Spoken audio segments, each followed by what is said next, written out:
Pintu 1 Gelora Bung Karno, Senayan, Jakarta Pusat. Mereka bersama-sama berlatih yoga dalam rangka Hari Yoga Internasional. Hari Yoga Internasional ini memang diperingati oleh seluruh Agus Rahman mau ikut juga berlatih yoga pada hari ini.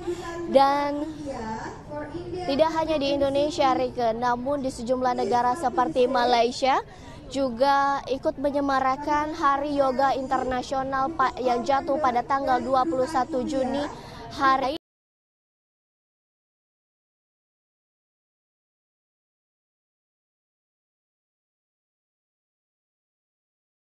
di Malaysia juga diselenggarakan di Taiwan. Ini diselenggarakan di Taipei, ibu kota Taiwan. Sekitar 2.000 orang ini, yaitu di Malaysia, ini dilakukan secara bersama-sama oleh ratusan warga Malaysia di pusat kota Kuala Lumpur.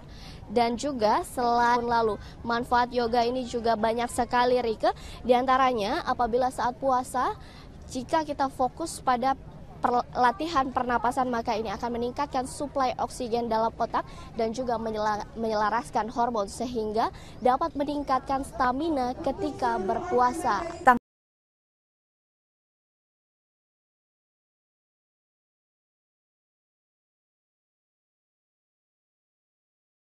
Tangkap tangan oleh KPK, bagaimana media nasional mengulas hal ini?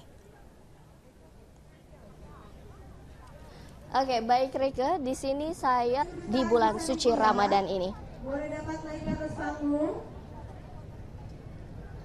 Sehari akhir pekan ini diramaikan oleh berita operasi 2,56 miliar rupiah.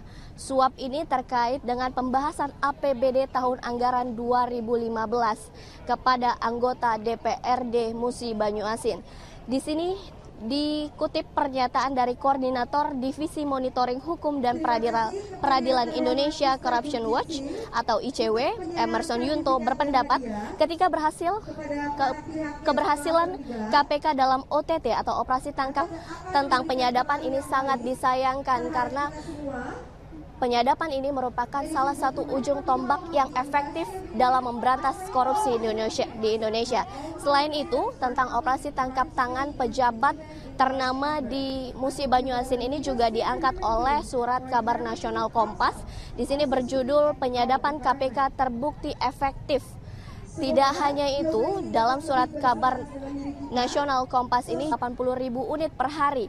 Namun ini dirasa tidak cukup untuk mengurai kemacetan saat arus mudik karena diperkirakan untuk tahun ini kendaraan akan lebih padat lagi, yaitu mencapai 120.000 kendaraan per hari sehingga potensi kemacetan masih ada atau belum juga berkurang, Rike. Sari Syahrial bergabung langsung dari GBK Jakarta. Terima kasih. Kita beralih ke informasi lain, pemirsa. Pengembangan penyidikan untuk mengungkap apa motif dan siapa aktor utama pembunuh Angelin terus dilakukan. Keterangan terakhir AG kepada penyidik kembali menyeret nama Margrit. Tersangka AG menyebut bahwa Margrit adalah pelaku utama pembunuhan Angelin. AG mengaku hanya diminta untuk menguburkan Angelin dengan imbalan 200 juta rupiah. Tidak lama setelah menetapkan AG sebagai tersangka pembunuh Angelin, polisi kemudian menetapkan Margrit sebagai tersangka. Meski demikian, Margrit baru menjadi tersangka untuk kasus penelantaran anak. Kita tahu bahwa keterangan saksi mahkota atau keterangan saksi utama itu harus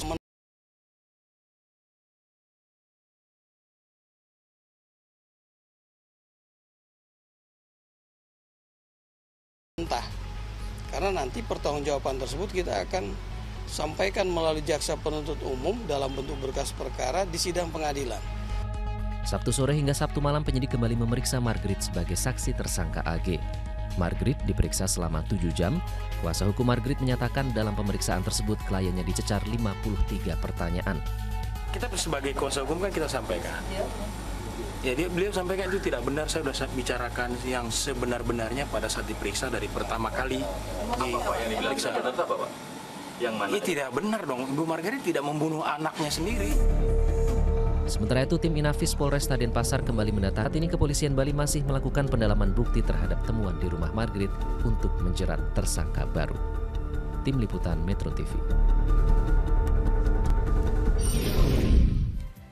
Penumpang pesawat Coastar asal Kupang mengamuk saat pesawat transit di Bandara Franseda Maumere, Kabupaten Sika, Nusa Tenggara Timur. Selengkapnya kami hadirkan usai jeda pariwara di Metro Kini.